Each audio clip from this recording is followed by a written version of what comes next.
Have you ever worked with a group or a person that suffers from unsecured commitments and uncommunicated expectations? I feel like that's almost everyone we work with, right? No, what's interesting, I will say a lot of my work is almost like corporate therapy. I'm there to ask the questions. And a lot of times the questions I'm asking help the manager, help the CEO, whoever. And I always get this response, and almost every time I work with a client, they're like, "Oh, now that you asked that question, I'm thinking this," or "These questions have helped me figure out that this is really what I wanted." So I Mhm. think a lot of times we talk expectations and we don't even know what our own expectations are. What is going on, L&M family? I'm back with a super awesome person. And the reason I say super awesome is because we've had a couple little chats, and every time it's just like fun.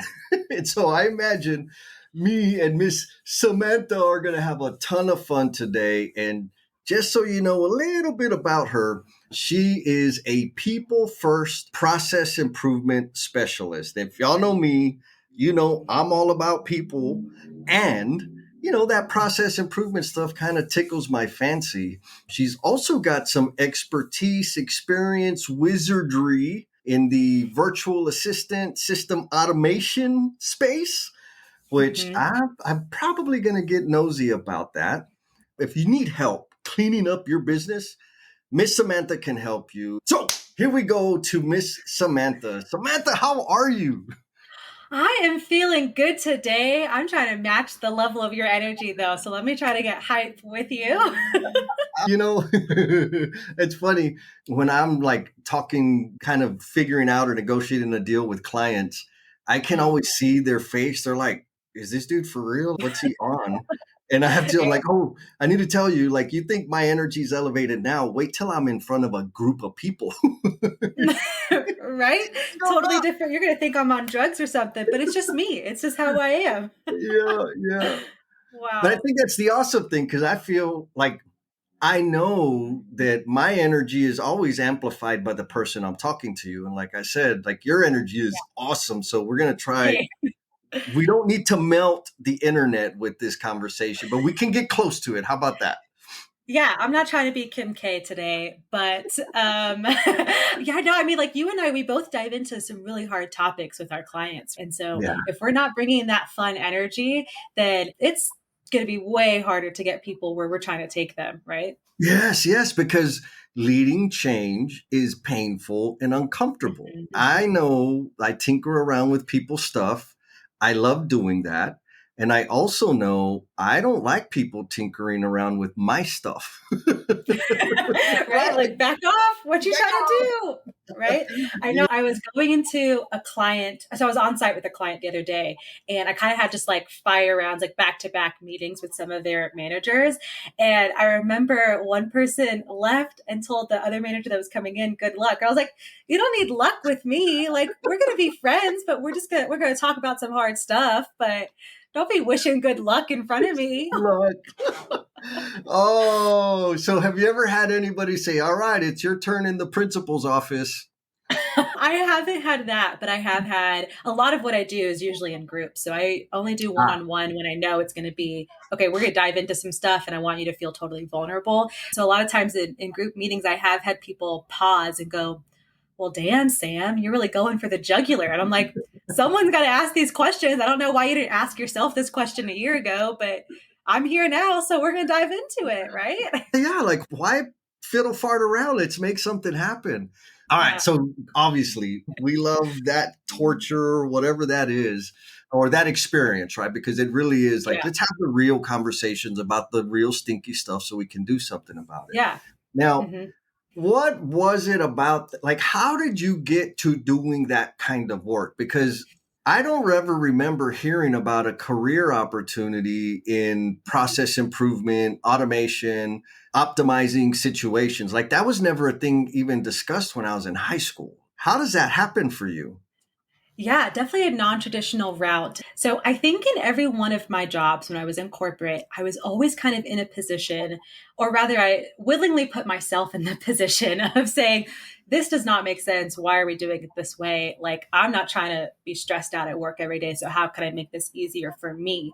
In the office world, I started out as a recruiter in the Mm. staffing industry. And if you know anything about staffing, it's very similar to construction as far as like the traditional work week is like 50+ hour Oh weeks. yeah. Mm. And it was very quick for me. It was like, I'm not trying to live like this. Like, I love the company. I love the people I'm helping. I was staffing a lot in warehouses. So the Mm. people I were meeting were people that were genuinely wanted jobs and just wanted to show up and work, didn't care about being sweaty. I had a lot of immigrants from the Middle East coming into my staffing office. I was like, I love what I'm doing, but I don't love y'all enough to like live at the office. And so it was just a position of, okay, how can I make this a little bit better? And then I went into a home building, a residential building company, and then I also went into a software company. And in every circumstance, there was always moments of, this is not working. It's not working for me. I could see that other people around me are stressed out. Like, I don't want to join in the let's just be victims of the work schedule approach. And I was very fortunate in the company I worked at, that was a software company. They focused a lot on lean.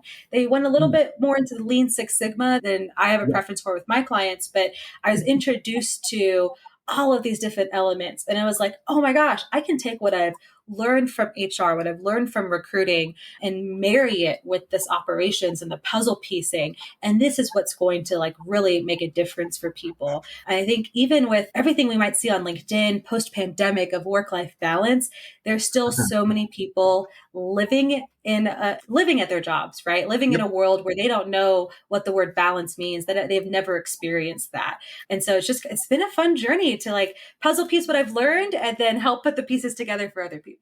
Oh, so I love the way you like puzzle piecing because yes, right? Mhm. Like it's in some situations, some teams, some departments, some businesses, it's a blank puzzle piece, like just pile of pieces. In others, like they've got the frame, they've got the outline done, and they're building out Mhm. the corner, and they're kind of stuck.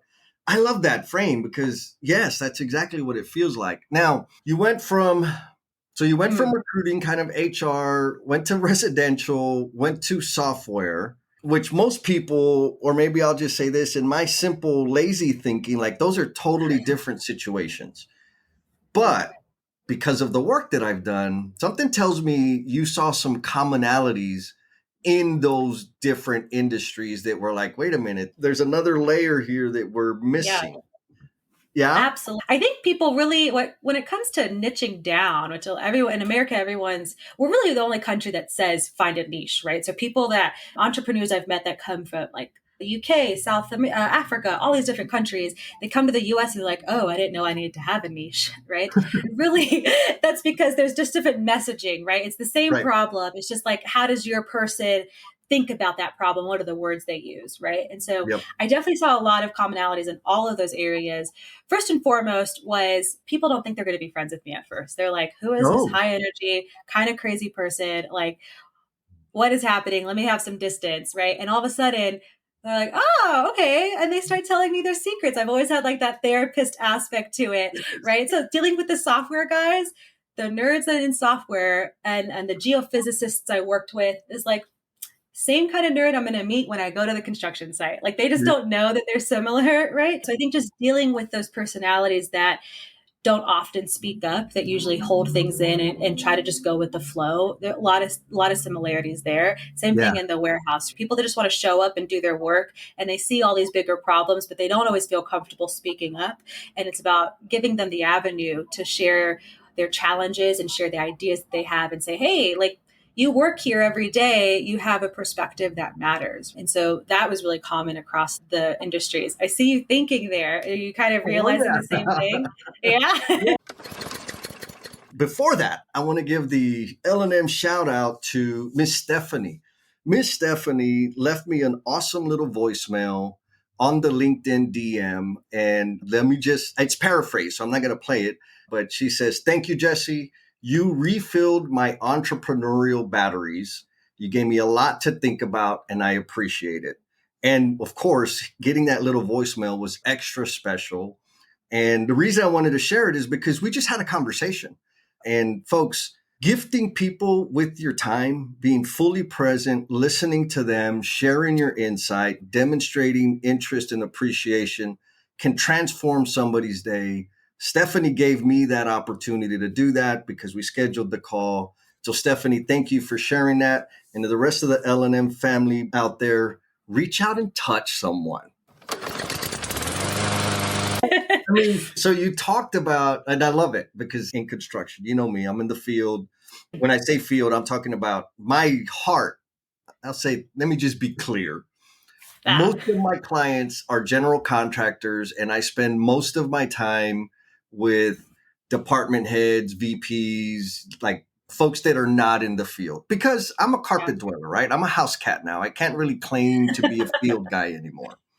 Yeah. But my heart is with the men and women that are out there sweating and freezing and busting their knuckles to build the things that everybody else manages. So I want to come back to this, but you said speaking up avenue, right? Giving the workers in the warehouse the avenue to speak up and point out or even address problems that they're living. So I want to come back to that because that's my favorite subject. But before we get into that, I'm suspecting, because I know me, the way I like to think about it is I was or am chronically discontent, meaning if a process is wonky or funky or just feels like it's taking too much. I mean, if somebody wants me to participate in something, I'm like, yes, my conditions are maximum of 4 clicks. If I got to do more than 4 clicks to be a part of this thing, call somebody else, which is kind of not nice, but there's inefficiencies in a lot of things. And that's the point. It's like, how is it going to be a bazillion emails? Is it going to be a bazillion texts and calls? And like, if that's the case, probably not. But if I can get a calendar invite, click on that, hit a link and be on the thing, hell yeah, I'm in. So anyways, all of that to say, I had that itch, that chronic discontent when I was an installer, when I didn't have a lot of influence. And I complained about things. And then I got promoted and then I would start changing things to make it better, right? To make it better. Now, the natural consequence of that is resistance and friction. And so my question to you is, as you were coming up and finding your way through, I'm sure you couldn't just leave wonky, goofy things alone, and you were compelled to do something about them, and you faced friction before what you do now. For a young professional that's in that situation, like, how did you deal with that? And what do you recommend someone who's in that situation now? How would you advise them to navigate that? So that's a really great question because I do work so much with, kind of similar to you, the high level executives, those mid level managers, and then the young professionals that are like maybe just starting out. And this is something I see so common, is that there are some really great young professionals that have such great ideas. They're also used to kind of things being easy, right? Like, we're in high school, everything's structured for me. I go to college, I know now I got to sign up for classes, but still things are structured. I just follow the map and I show up to school. So when they get to a job where there are inefficient processes, they feel the frustration more than maybe some of us that are jaded and have been there for so many years, right? And the difference for me, let me actually back up and say, if you are feeling that frustration and you haven't problem solved before and you're bringing up those frustrations, you're going to be positioned as the complainer. You are now branded as the problem child. I have seen people get kicked out of meetings because they're like, well, you're always showing us what's wrong. Like, we don't need that, right? And it's easy to get into that mindset and to just be labeled that way. And so what you have to do is say, okay, I can't just not complain. Like, I can't leave this alone because this is a problem for me and for everyone else. But how do I actually move this forward? And the biggest thing is understanding how the other person sees it, right? So when we, in Lean, we talk about voice of the customer. The voice of the customer doesn't just mean our external customers. They're the most important customers because they're paying us, right? But we've got internal customers, right? So we got to say, okay, I've got this problem. How does my manager view this problem? Why would they care about me solving this, right? If I think about my recruiting days and, okay, we've got a whole bunch of applicants, we don't have a great way of tracking this, what have you. It's frustrating for me because it's a lot of data entry. I got to waste time finding the information. I feel disorganized. Like, that's annoying. But what does the owner of the staffing agency care about this? Well, he wants me to fill the orders for our clients faster. Yes. Right. So it's like, okay, what's the big money talk for my manager or for my peers? Like, if they feel like data is disorganized, hey, you want things faster from me? We've got to fix X, Y, and Z. So we've got to say, this is the outcome of the solution, but this is where the problems are coming from. So if we Yeah. can stop complaining first and just Yeah. use the complaining as like maybe the reasoning behind why we want change, that's how a young professional can now really frame their value in a company instead of being that problem child. Oh, that's expert advice. There you go, L&M family. You got some We're gold right done. there. I worked for a pipe fitter, Ed Mauricio. I was his helper for a couple of years, and brilliant advice. Like, he slapped me silly, really, because I was a complainer, but I didn't understand that I was a complainer. I thought I'm helping people realize that there's better ways to do things. And because I heard the saying, right? The squeaky wheel gets the oil. And so Ed said, Jesse, yes, the squeaky wheel gets the oil, but the broken wheel gets replaced. And I'm like, oh, damn, yes. Oh, got it. If you never stop squeaking, maybe you're broken, right? And then he went on, he's like, Jess, don't complain. He's like, you take on every fight, every inefficiency, everything that bugs you. You make a big damn deal about it. He's like, how about you stop complaining, or like he said, don't complain about anything that you're not prepared to take action on. Mm-hmm. And then I'm like, oh, got it. Like, okay, if there's something, sure, there's a million things for me to whine about. But if I'm not prepared to take ownership and do something about it, bring it to resolution, do the thinking that you described, like connect it to the outcome and contextualize it so that the decision maker can be on board with the solution. If I'm not prepared to do all of that, don't say nothing. Suck it up and deal with them. Like, done. Yeah. Totally transformed my trajectory because I was not building credibility by complaining all the time. It took me a long time to figure that out. And I hope whoever's listening can be like, okay, I'm gonna just take the lesson from them and not try to learn it for myself. And what I love about what you said is it has so many different applications. Like, same thing with gossiping in the office. You're gossiping about it, but are you prepared to tell that person how you feel about this problem? If you're not prepared for that conversation, I don't know why you're talking to Sally about it. Shush, right? Right. You're not. You're making things worse, and even more. I think that the thing that we miss, you're undermining your own credibility.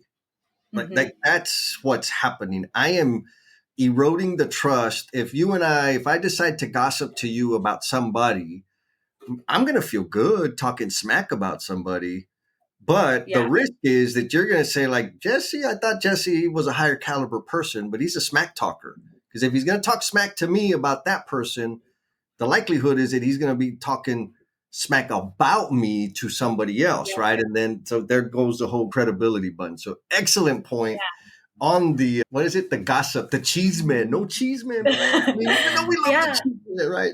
I think something else we missed as well, though, going back to solving the problem, a lot of people, because I hear this also from a lot of managers, because ultimately from processes, we got to make job descriptions, right? We shouldn't have job descriptions just because we see a problem, but it has to relate back to a process. And I'll start talking to managers. I'm like, okay, well, what's the expectation for this person? We've got to have clarity here. We've got to say, like, what does success look like for this person? And a lot of times, one of those bullet points is, well, I want them to be able to solve problems. If they see something, I want them to come with me with a solution. And what I realize is a lot of people have never been in that position, have no idea how to solve the problem, which is something then, okay, now I then work with my clients and their lower level team members, say, okay, this is how we're going to start solving problems. This is how you can approach it, right? And we do that training. But for anyone that's listening, also, I want to say, you don't always have to come to your manager with a solution, but you can say, I see this problem and it's affecting XYZ. So if you could still frame it in this is why you care about it, right? And then say, I need help finding a solution, or how is the best way for me to approach this, right? So a lot of times we hear all the time, well, come to me with a solution. And you're like, I don't know how, like, can I ask for help to find, like, am I allowed to ask you questions? Right? It's okay if we don't always have a solution, but let's get going on the action plan, still getting out of that complainer mindset, right? Yeah, absolutely. And that takes us back to the idea of speaking up, providing them an avenue, and the idea of internal customers, because that has been, I'll say this, at a certain point, I've had some influence, and one of my jobs, I say jobs because I've had like a bunch of different jobs in my So career. many hats. Yeah. my responsibility was to support the business unit and recruit people. I worked with a lot of staffing agencies, like partnered up to find people, blah, blah, blah.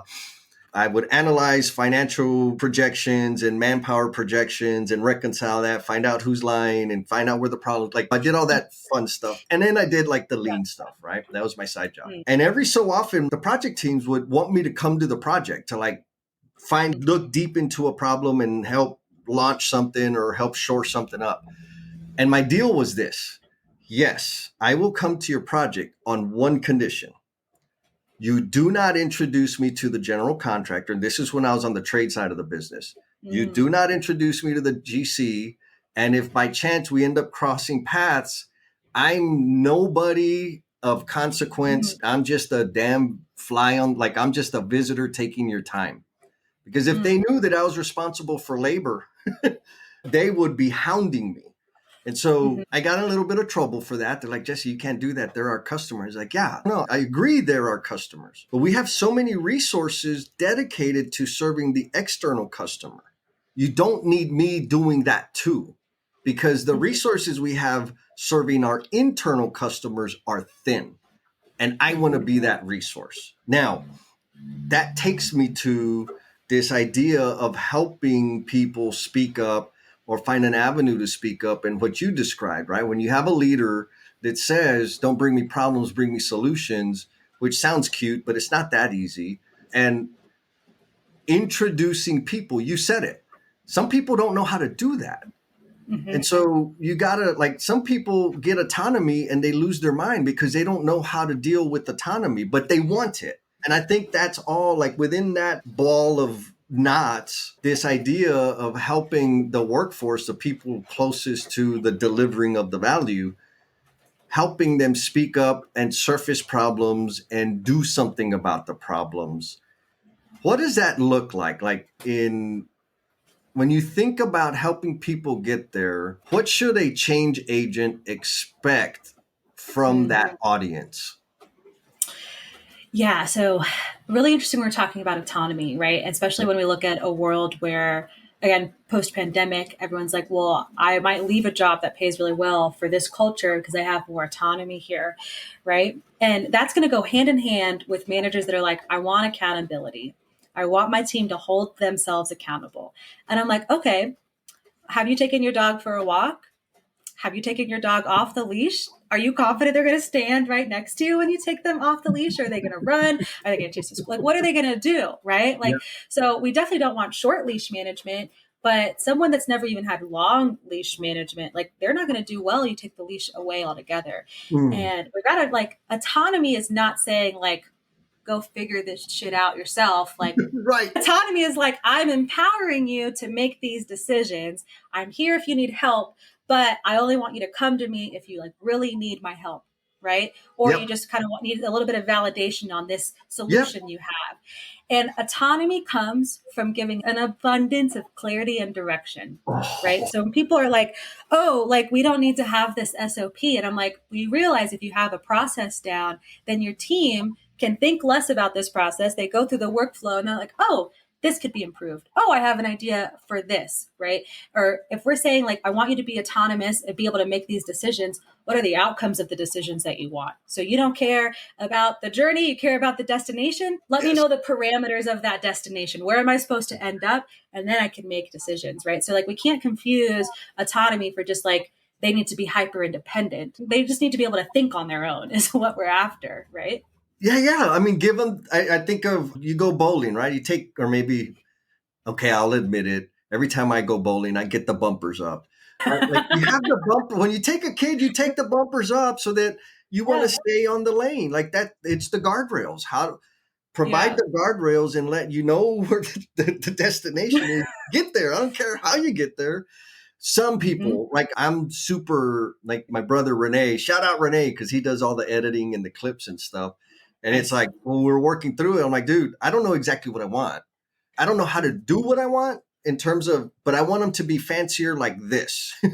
And so he did it. He's like, yep, that's it. Can you add this? Yep. And so how he does it, how he gets there, this is the outcome that I'm seeking. And we have a process, right? Like we got the Trello board. Here's what's coming up. This one's next. Da, da, da, da, da, da, so that Mm-hmm. he can go and do his thing. I mean, that's kind of a generic response and me just sucking up to him. So maybe he'll give me a discount on the editing. But anyways, you're 100% right. The autonomy thing, it's irresponsible to just throw people into a situation without clarity, without Mm-hmm. clear boundaries, guidelines, direction. It's the never ending, or maybe here's a question. Have you ever worked with a group or a person that suffers from unsecured commitments and uncommunicated expectations? I feel like that's almost everyone we work with, right? No, what's interesting, I will say a lot of my work is almost like corporate therapy, right? Mm, I'm there to ask the questions. And a lot of times the questions I'm asking help the manager, help the CEO, whoever. And I always get this response, and almost every time I work with a client, they're like, "Oh, now that you asked that question, I'm thinking this," or "These questions have helped me figure out that this is really what I wanted." Right. So I hmm. think a lot of times we talk expectations and we don't even know what our own expectations are. Right. And Yeah. I'm going to bring this back to actually really simple, real simple analogy here. My birthday is coming up. Right. So now Ooh. my husband, hey now, my husband's like, "What do you want for your birthday?" Like, and I am almost like, if anyone has ever watched New Girl, I'm Jess. I'm like, I'll take myself to the movies. Like, unless you're going to meet my high expectations, let me not get my hopes up. I'm good. Right. Like, I'll Yep. celebrate my own birthday. So we're talking through, okay, what are the expectations here? Like, he knows I'm a foodie. Like, I love steak. Right. And I'm Mm, like, listen, I don't care if it's going to be a real casual pizza dinner or if it's going to be a steak dinner. What I care about is I have time anxiety. So I care if we have a reservation. I don't want to show up and now we got to wait. And for my husband, it's fine to show up and wait because he wants to go to the bar and drink a little bit before we sit down for dinner. yeah. Like, my expectation is that we have a reservation and I'm able to sit and not stand in Yeah. my heels for 45 minutes before I get my steak. Right. So Yeah. we've got to be really clear about what do I like, but really what are the expectations I want my team to have and how can I be hyper clear about that? Oh, I love it. And what I particularly love, and folks, if you missed it, sometimes we're horrible at being clear in our expectations with others because we are not even clear with ourselves. Mm-hmm. And a Q&A dialogue with a, we'll say, objective party can help that situation 100%. So I'll ask you this, Samantha, for Yeah. you, how did you, like, what's your method for getting clear about your expectations? Because you just illustrated it beautifully. Is it something that Mm. you did naturally, or is there a process, a method that helped you get to that point? Definitely not a natural thing. Like, if we're talking learning and missteps, I misstep, I fell, I rolled down the mountain, I tried to get back up, and I tripped on my shoelace. Like, it was a journey, right? Like, in my Yes. personal life and my professional life, I'm like, I just know that I'm frustrated, but I don't know why I'm frustrated. I don't know what my expectation is. And Mm. actually, something that I realized, have you ever taken a personality test like Clifton Strengths, Oh Colby? yeah. Yeah, I've taken like 3 in one day because I'm just like curious. I'm like, tell me the answers to myself, right? But one of my top 5 Clifton Strengths, if no one has ever taken that, I highly recommend you take it. One of my top 5 is a relator. And Ah, that means I like to achieve things alongside others, right? And okay. so makes me super good for what I do with my clients. I'm like, I want to see you succeed. In my business, though, it means, hey, like to get clear on this expectation, I'm going to brainstorm with my team. I'm going to say, hey, I have this Mhm. idea. I don't know where I'm trying to go. Like, can we talk through this? And because I've empowered my team to make decisions, they feel comfortable talking to me. Now we can have some real open dialogue. They might say an idea, and I'm like, I don't think that's going to work because of X, Y, and Z, or the client doesn't like this. That sounds good for us, but doesn't serve our client. Right. And we can go back Yeah. and forth. And then we're saying, okay, now this is my expectation. This is actually what I want. And so I think sometimes if we're not clear, you don't need to find the answer through journaling all the time. Just go talk to your team. Say, I want to brainstorm with you. Come talk to me about this. Yeah. There's value in understand. Like I'm a hermit. You can ask several of my exes. They will all tell you, like, Jude, you got it. Like, you're a real hermit for real. Hmm. And so solitude is where I get my clarity. Now, just like you said, you don't have to go journal and go lock yourself in a cave. I think the Mhm. more important thing is figure out what your style is. Like Yeah. yours is a group function. right? And the collaboration and the brainstorming and that sort of thing, I isolate or I embrace solitude. Scratch that. Mm. And I don't know that one is right or wrong, except that I know for me, without a doubt, solitude helps me get clear. Without a doubt, collaboration, group brainstorming helps you get clear. And so, for folks out there, if you're wondering, there's like no one answer, but figuring out what it is, what are the conditions that help you get clarity is ultra important, especially when you're leading and working with teams, because they need to understand. You have to be able to communicate your expectation. They can't just read your mind. Otherwise, you're one of those Yeah. bosses that's always moving the goalpost, and more is not a goal. That's an addiction. I know, because it's my addiction and it's not healthy for me or anybody else. What do you think about that, Samantha? I completely agree. And I think that's maybe what the really tough part about being a manager or a leader in general is you got to be open to getting to know yourself. You've got to have that reflection. You've got to have that awareness. And so that's real tough, especially if we didn't grow up kind of having those conversations, if we don't have that support within our organization to figure myself out. And you don't have to, I'm going to get myself in trouble. You don't have to go to therapy. I'm all for, if you feel like you need therapy, I'm all for it. You just got to get used to talking about the challenge, right? That's Yeah. really what therapy is there for. Let's open up the conversation, the dialogue about this. And so many people feel, especially as a manager, oh, I've got to have the answer, or I've always got to be on my A game with my team. I can't let them see me be vulnerable, right? It's like, no, it's okay to do that. It's okay to like ask them questions, hear what they think. We go back to, hey, our warehouse guys, our frontline employees, they have some ideas. Like, they're doing the work every day. They're your on the ground intelligence. Use them. You talk about every James Bond movie where they're like, we can use drones. And they're like, nothing beats the human intelligence of having our spy on the ground, right? Like, your employees are your spies on the ground. It's okay to like not be on your A game with them all the time, right? Oh, I love that. Like on the ground intelligence, like firsthand, they know what the hell's going on. And when you have a relationship with them, guess what? You get all the juicy intel that's going to Mhm. improve the business. Oh, so geez, I'm loving this. Okay. Now you've mentioned lean. Okay. We're talking a lot about leadership and self-awareness and personal development. I know some people that would say, what, like, why are you talking about lean and leadership? And then I also know some other people that are like, yeah, absolutely. They're synonymous. Where do you think that comes from? The divide there.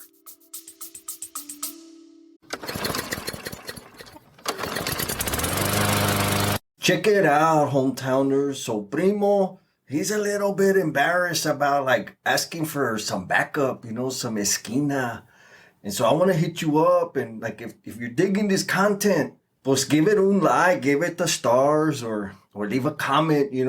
But if you really, really want to see Primo like get all chiflado, like for the reels, hit him up on the socials, Holmes. Like if you give him a comment in the socials and let him know what you thought about the thing, pues he's gonna light up. But only do it if you mean it, because yeah, you already know how Primo is. Se cree mucho el cabrón.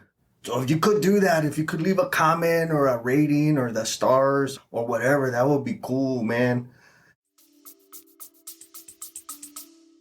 Yeah. Well, I think most people, when they think about lean, all they know about it is Toyota. They're like, okay, Yeah. well, manufacturing robots, let's just put this set of screwdrivers next to this set of screws and problem solved, right? And the difference is, well, now we're talking about lean in a more human environment, right? Like, yeah, Mhm. during those manufacturing and in production lines, definitely we're not going to treat people like robots, but also robots can do some of this work, right? Yes.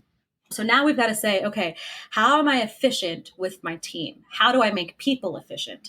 And when we talk about people being efficient, well, now they've got to be positive. Now I've got to talk about how do I make sure they have workplace satisfaction?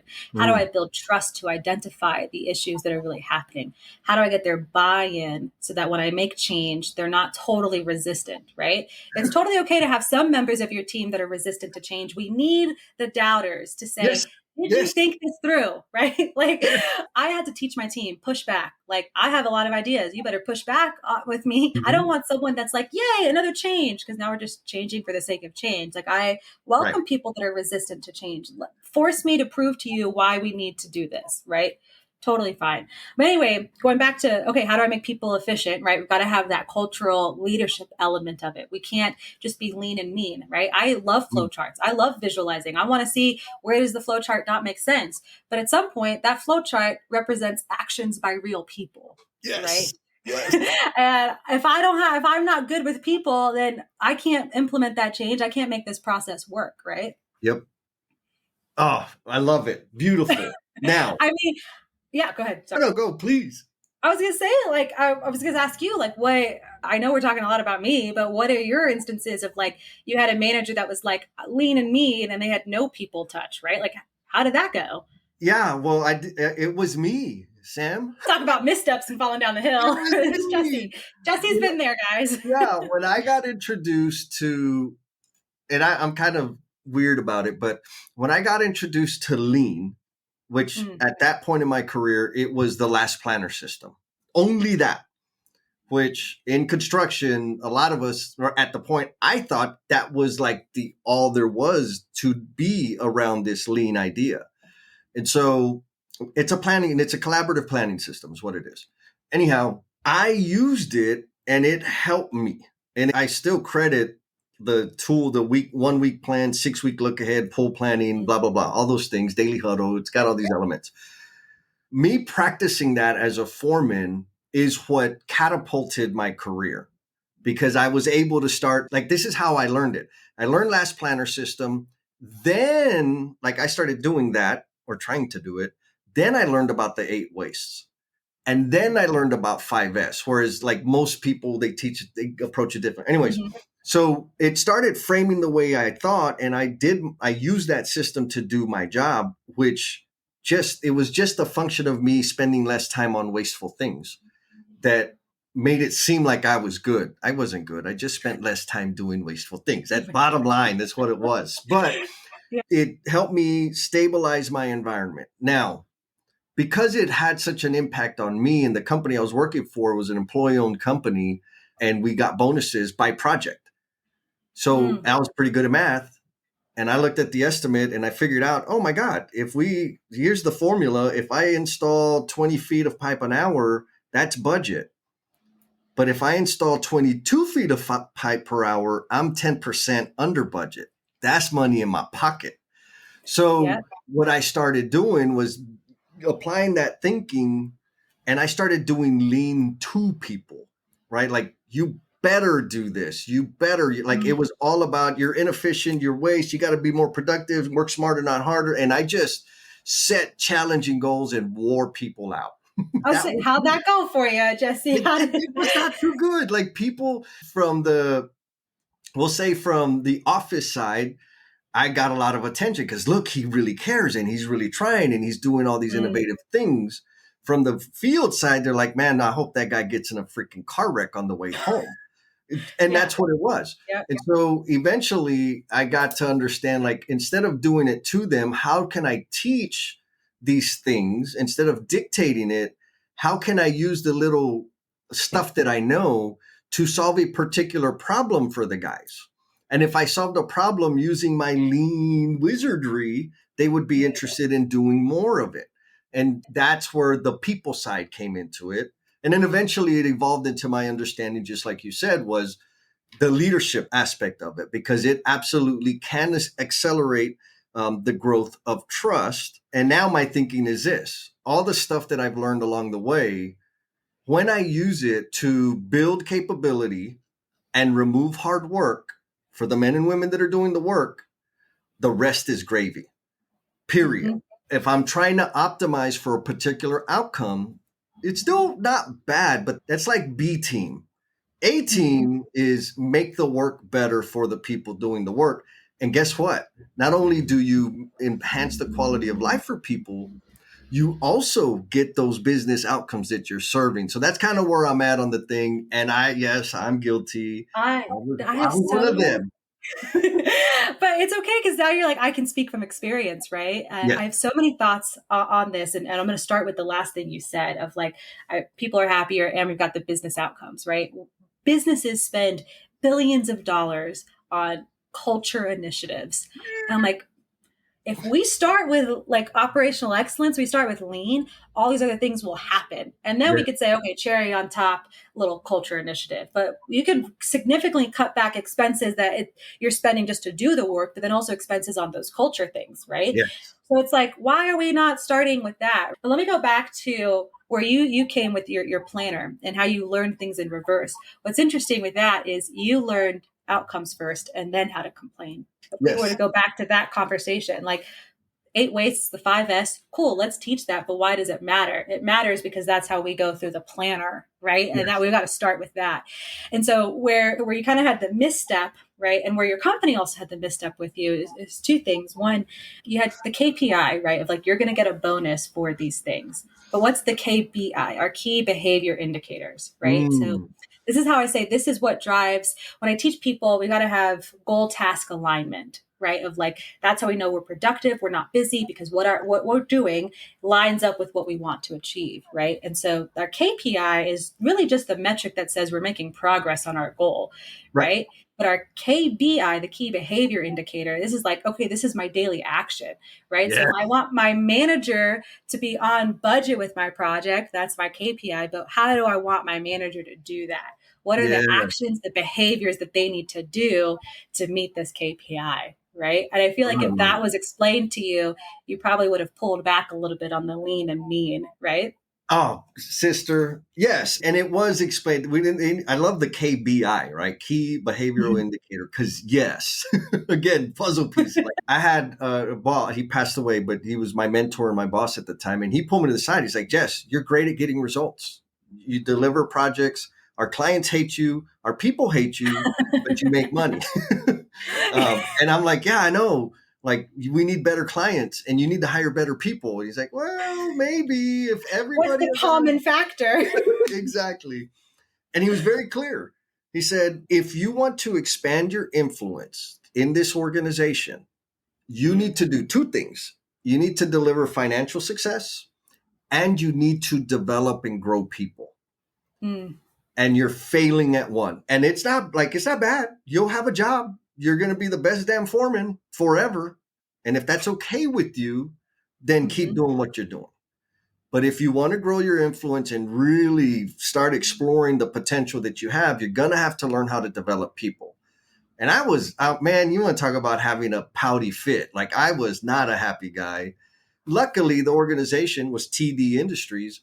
They had the mechanism to equip me with this other thing that I needed, servant leadership and this other, like the philosophy of lean and developing people, et cetera. And so I said, okay, fine, sign me up for these stupid things. And I say, like, at the moment, that was my attitude. But I'm also, like ultra grateful for it because not only did I need to be introduced to it, there was also the learning period of like not resorting. I still had the shadow, my Mm. reputation of people, how I treated people like garbage or like tools. I just treated people like they were disposable. So even when I tried to turn the corner, I would get upset because people still were still reacting to me like I was a bad guy. And like, no, but I'm not a bad guy anymore. Like, forget about it, let it go. And they're like, wait a minute, like I haven't even given them healing time. So, anyways, it was all of that transition that I had to go through. And to Yeah. now, if the program was like the puzzle pieces were fit together between the Mm, KPI and the KBI, mhm. my learning curve, the pain would have been shorter and reduced. And so when you're out there supporting clients, serving the people that you serve, is that like part of the structure, part of the learning, this KPI, KBI thing?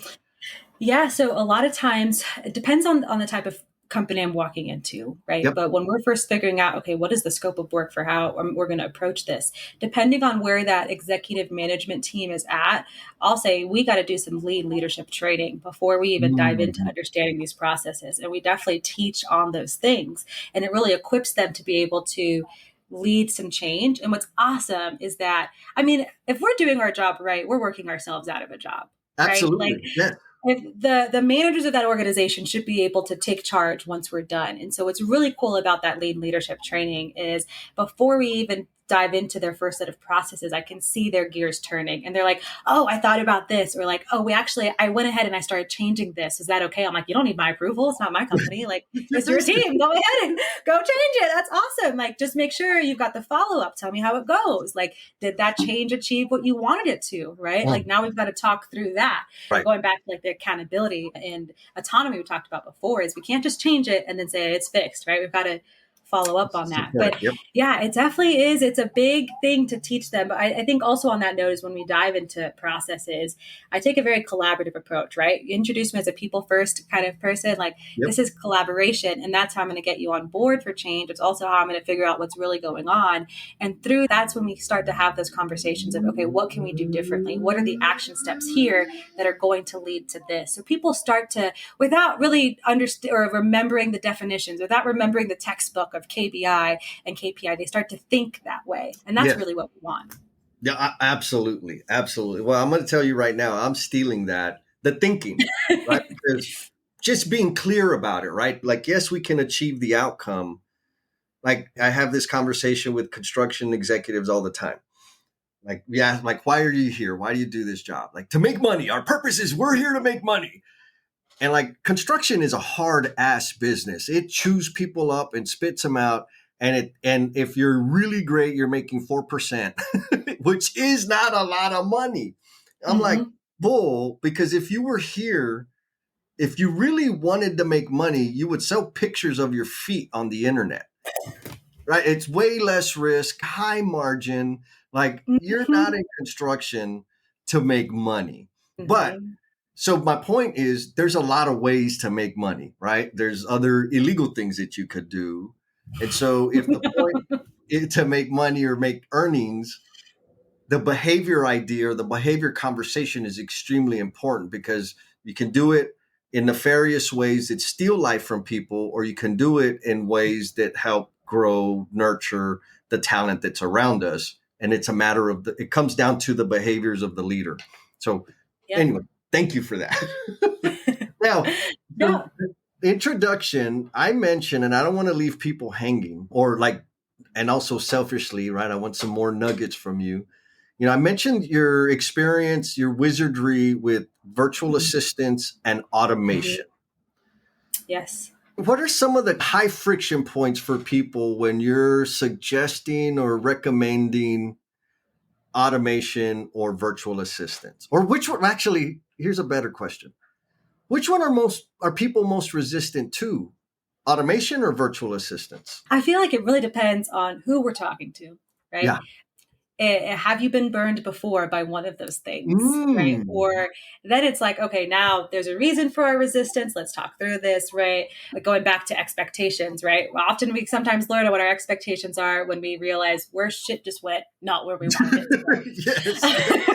So with the virtual assistant, I will say it's scary, especially in construction, because in construction, we're so used to office. People are going to show up in the office, right? And I'm like, well, you're already used to talking remotely to your field people, right? So what's really the difference here? So we've got to figure that out. And then also IT people are like, well, cybersecurity, what are they going to steal? I'm like, okay, let's talk through this, right? What's the PA going to have access to, right? They're going to probably have an email account under your company organization anyway. So you have full control over permissions. You have full control over shutting their account down if you don't want to work with them anymore. I think another piece of it, the more common though, is people think virtual assistant and they're going to start thinking international assistants, which again is really where that security concern comes in play. And I've worked with people overseas and I've had great experiences with them, but I also understand that's not everyone's cup of tea. So everyone on our team is US based. Everyone on our team lives in the US, has experience as an executive assistant or project coordinator or something, right? So we're bringing people in that have a high level of trust, or you can trust them at least, and they have a high level of experience. So also we just got to figure out, what have you experienced before and what do you believe is true? What are the myths that you've heard about this industry? And we'll start tearing those down. On the automation side, again, construction. So used to our clipboards and our pens. Like, hold on. What are you talking about? What are Listen, I've got a paper planner. I write things down. Okay, I've got a paper notebook. I don't have an AI note taker that joins my meetings. I write that stuff down because that's how my brain remembers it, right? Like I Yes. didn't develop study habits in high school. I just wrote it down and I remembered it. I aced the test, right? So I'm fine. Mhm. But what are the things that we're writing down that could be way easier, right? What are the things that I've worked with some companies where they have a field supervisor that is putting the same data points on his notebook and in like 4 different forms. And then Yep. we've got these forms go to different spreadsheets. And I'm like, what is happening? So at some point, I'm like, I don't even care if you have a formal project management system that's going to automate. I just care that we are consolidating and we're collaborating efficiently. Like, let's just start there, right? Yes. And then we can talk about, okay, what can we automate? We look at managers. Managers spend 56% of their time on administrative tasks. Why are you paying them so much money to be Yes. a high level thinker and develop your team if they're spending more than half of their time on things an admin, a virtual assistant can do? Let's solve this, right? So when we go back to lean and we think, oh, manufacturing, we think what a robot can do. The robot lives in our computer. Let's let the robot do the work, Yep. right? And if you're afraid of, oh, well, data is going to get lost, a step is going to get missed, the automation is going to break, then we have checks and balances, right? Yeah. Someone's reviewing that report, someone's looking at it at the end of the day, right? So if they see something that's missed, they know to speak up, they know the steps to follow. So let's just figure out what is the concern here, and then if we need 3 points for quality control and checks and balances to make you feel good, cool, let's do it. Let's just figure out what that is so your managers can go do what they're really good at and what you're Yeah. paying them so much money to go do, right? Oh, and the managers would love you for that, right? Like free from this garbage work that I hate, right? Like the life out of me. Right? That's what it is. I thank you for that because I'm sure they're not an L&M family member. It's like squirming when they hear this idea. But no, I know a lot of people, including me, that have been or still are extra apprehensive about this Yeah. automating and virtual assistant thing.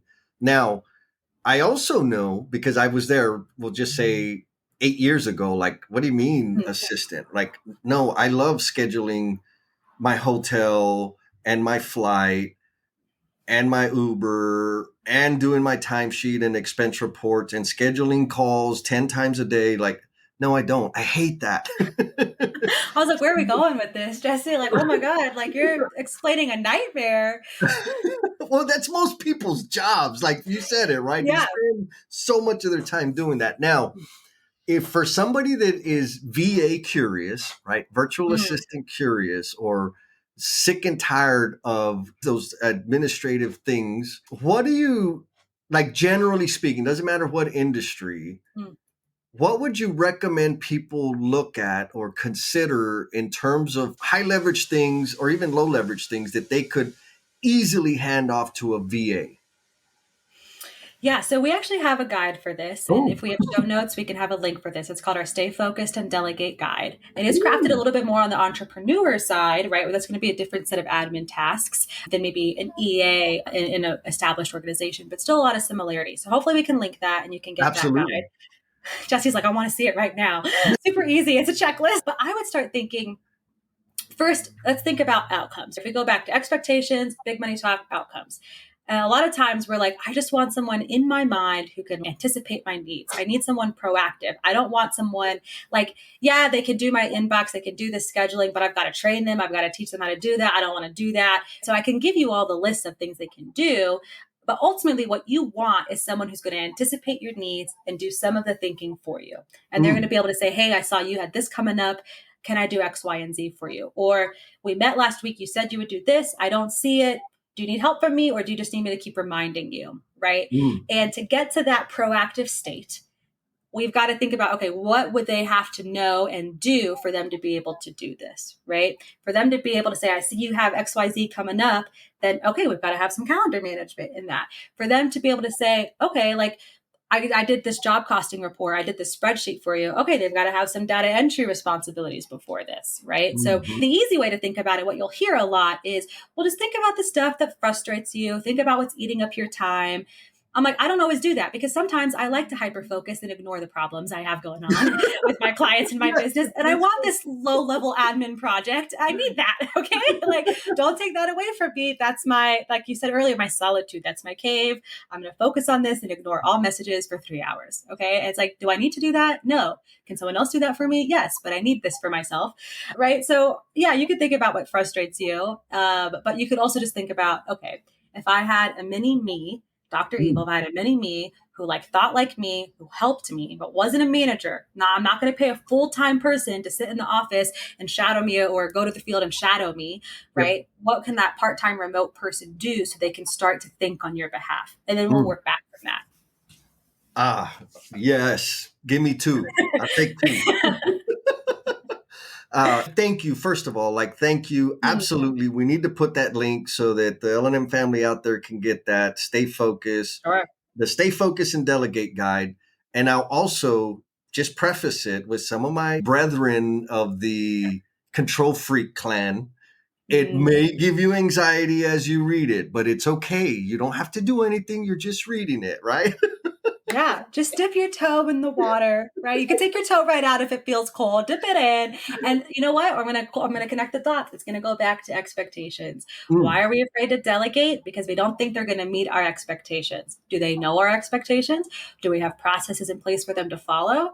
If I give you a recipe, so whenever I teach processes, I'm like, how do you write an SOP? Think about a recipe. You've got the title of the food you're making. You've got all the ingredients, the oven temperature, how long it's going to cook for, and all the steps. At Christmas, I make a beef Wellington like Gordon Ramsay. Do woo, I know how to do anything else like Gordon Ramsay? Absolutely not. But I know how to make a beef Wellington and it tastes damn good. that's fancy too. Oh, we go back to the I'm a foodie, right? Like Yeah, the only reason I yeah. work out is so that I can eat really good food, okay? Yeah. But I think actually that recipe example is perfect, right? Mhm. Like, I turn my nose up at SOPs, but give me the recipe to make that beef Wellington and I'll follow that. It's the same Yeah. thing. Yeah. Instead of I'm like, the ingredient, like, come on. SOPs just sound like a corporate asshole. We don't want corporate language. I get that. Okay. So, really, an SOP, it could be a video. Use Trainual if you want to Mm, get software. It could be a checklist, right? Usually, my SOPs are this is the super detailed version in case you have any questions, but here's the flow chart. Here's the mm, visual so you know what's happening. This SOP is your resource when you have questions. So you don't have to ask me the question because I don't have time to answer your question sometimes.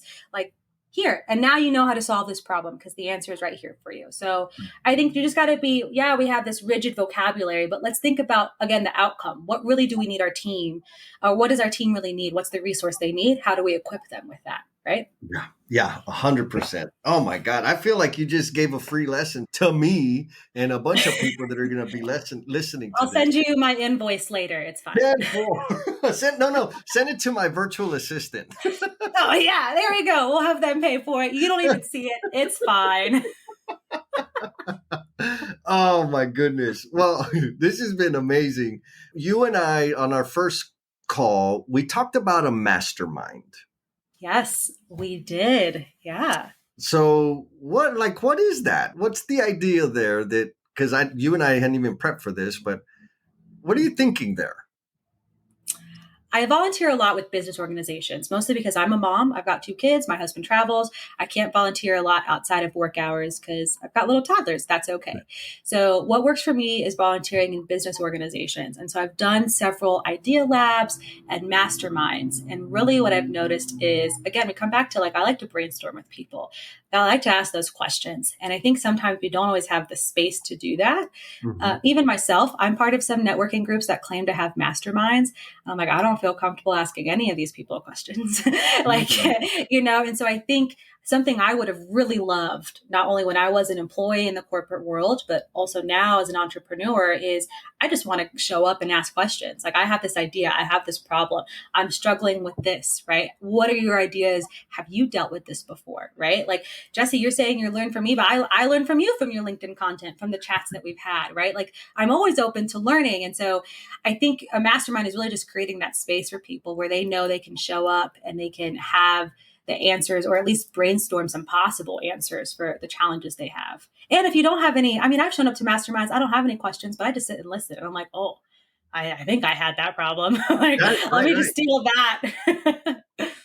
Yeah, so what I'm hearing is it's like a confluence or a group of folks that have a shared experience to have a conversation and share experience. And so in this context, what I'm smelling, the Wellington that you're cooking, it smells Hey, like a group of people, entrepreneurs or people that are working on a project, launching their own thing. Let's have a like a group conversation to share problems, ask questions of each other, kick ideas around. How close am I? yeah, that's you're pretty on it, right? Like we want that peer advisory group, right? Like corporate Mm, organizations, they've got that board to say that's a dumb idea or this is what we want, this is the good idea, right? And yep. so we don't always have that. Even whether you're an entrepreneur or you're a manager, sometimes as a manager you also don't have that support, right? So like let's come together, let's just be your peer advisory group and let's solve this together because I care about your success, right? Like that's the most important thing is like there's people that are involved that are not just there for their own self interests, but actually care about you getting ahead. Ooh, so, all right, I'm sold. And I got a name for it. It's Ooh, called Do the Damn Thing Advisory Board. maybe it's the get your shit together board. We're just Oh, gonna I we'll like just that one change it every time based on every the time. questions, right? Like you have the idea, why have you not done it? Just do the damn thing. Or what are Yeah. you doing? Get your shit together. If anyone has any other ideas of vulgar ways we can name this group, please send Jesse that voicemail in LinkedIn, and we'll get creative. Yes. Well, I mean, but I'm serious. Yeah. You and I, we had that kind of conversation. I have this thing that I call the whispers, where Mm, I look for data points or signals, or I pay attention to them. And when I see little signals that I call whispers in weird places that are on the same trajectory, it's like, oh, there's something there. I need to do something with it. And so there's been several conversations besides the one you and I've had that I've been a part of groups that are not even really associated with each other, where this idea, this mastermind, I'll say condition or lack thereof has come up. yeah. And so, yes, we're joking. Don't know exactly. I like the flip, right? Get your shit together Yeah. advisory board and the do the damn thing advisory board. Cause yes, right? The puzzling again. But for real, I'm going to be sending out a calendar invite here probably within the next 5 weeks. So actually, 5 weeks from today, within that time Mhm. frame, Samantha, we'll send out a calendar invite. We're going to do something. Now, Yeah. if you're listening to this, it's probably a week from the release date of this episode. So, Yeah. like Samantha said, hit me up, DM something if you're interested. We got to do it. What do you say? Yeah. I am so on board because I was whispering to myself years ago and I almost started something called Build Your Luck because successful businesses aren't lucky, they're built. And I never got it off the ground. And so I am so open to the opportunity to collaborate on this because I think also sometimes we show up to certain groups and we're like, no one here is ambitious as I am. Or show up to some groups and they're like, it's all namaste mindset mastermind. And I'm like, I got Jesus in my pocket. I don't need your namaste chakras. Thank you very much. Like, let's move on. Right. And so, like, I'm like, okay, definitely there are moments where I have mindset blocks, help me work through that. And that's Yeah. when we get to do the damn thing. Right. But yeah, give me a space to show up and also express that relator skill that I love so much of like helping others achieve a goal. Yeah. Yeah, we can also smile. I can have fun while telling you serious shit. Like, oh, Yeah, yeah. yeah, that is a magic skill. I know because my buddies used to the guys I used to work with in the day. They would say, like, "Jess, you're wicked. There's something. You're evil." I'm like, okay, why? And like, I've seen you write people up, suspend people, and terminate people smiling. And I'm like, well, I'm not smiling. Like I'm smiling because I'm uncomfortable, and I Mm, also know that I have exhausted my resources to mhm. give that person the support to achieve the goal, achieve the intended outcome, and they're going to be better off somewhere else. Like I did everything I Yeah. possibly can. This is just not the best place for them and it's uncomfortable. So yeah, I could smile and do the same thing like come on man, get it together. You got to go. Yeah. I remember when we first started chatting and you kind of posed the question of like, what's something some people don't know about you? And I was like, yeah, like I'll smile and make you feel good, but I'll tell you how it is, right? Like, what's the point of me making you feel good if like we're not going to do something with it? That's like companies spending billions of dollars on culture, but everyone actually really hates working there because nothing makes sense, right? Like, let's ask the tough questions and let's go for it. Yeah, I think some people might get their feathers ruffled because that's not nice, but I think it's kind, right? Like, let's be direct, let's be clear. Yeah. I'm not worried about hurting your feelings. I'm actually more committed to serving you than I am making you feel all lovey dovey. Yeah. And that is, I'm going to go back to, and this could apply to males, but I'm going to bring it back to the feminine here because someone asked me like, oh, like, how do you always show up in rooms that are like male dominated? Right. And Yep. it's like, well, there's like a female authoritative version to take on to this, right? Like I can tell you how it is because I was empathetic with you before. I took the time to listen to you and to understand what you were going through and to understand why these challenges matter to you and what your employees are feeling. And now I can tell you how it is because I have that trust with you, right? And that's something that, again, men can do this. I'm not trying to say you can't do this, Ben, but like that's something that comes naturally to me. I think partly because I am a woman. I'm like made to kind of listen to you a little bit, right? And so, yeah.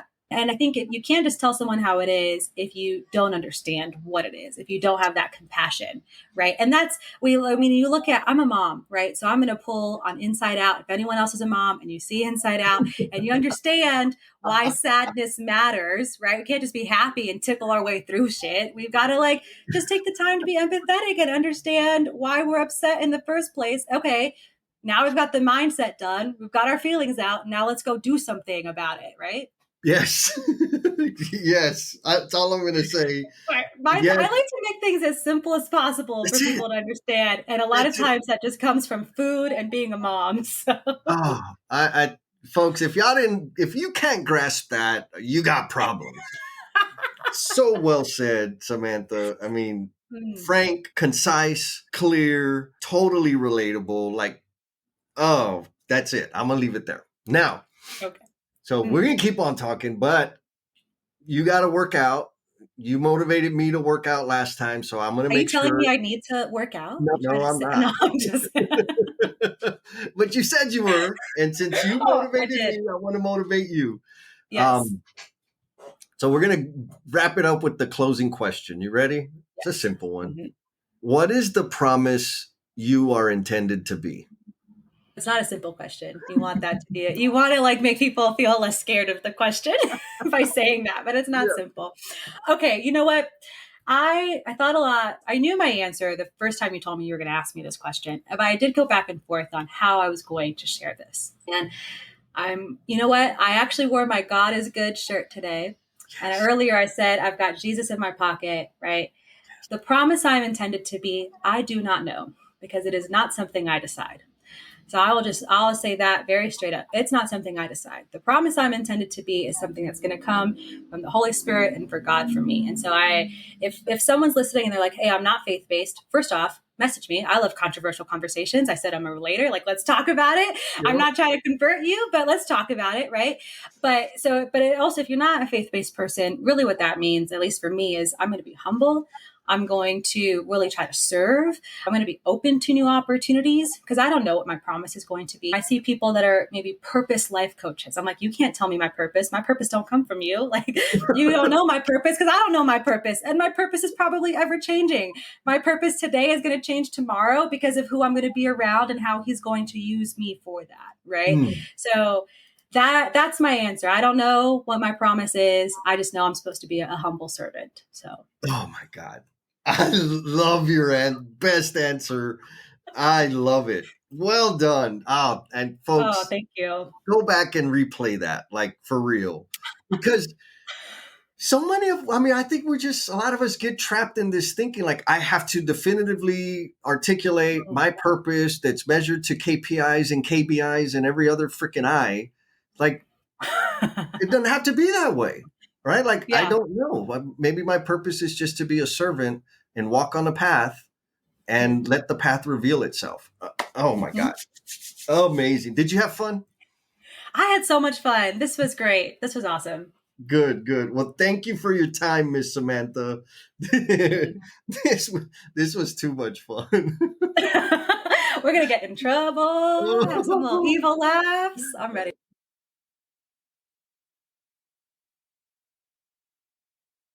Dang, you stuck around all the way to the end. And I hope the reason you stuck it like all the way through was because you were getting a lot of value out of the conversation. I always get at least one, most of the time, a handful of good nuggets, good ideas, good perspectives that I can take and apply into my life going forward. That's the whole point. I want to share that with you guys and also highlight the amazing people that they are. And I want to end this by saying, if you feel like you've been living out a script that was written for somebody else, and you feel like you're in the wrong skin, I know that life. And all I did was numb myself to make it through to another day, which if you're there, you know how hopeless that feels.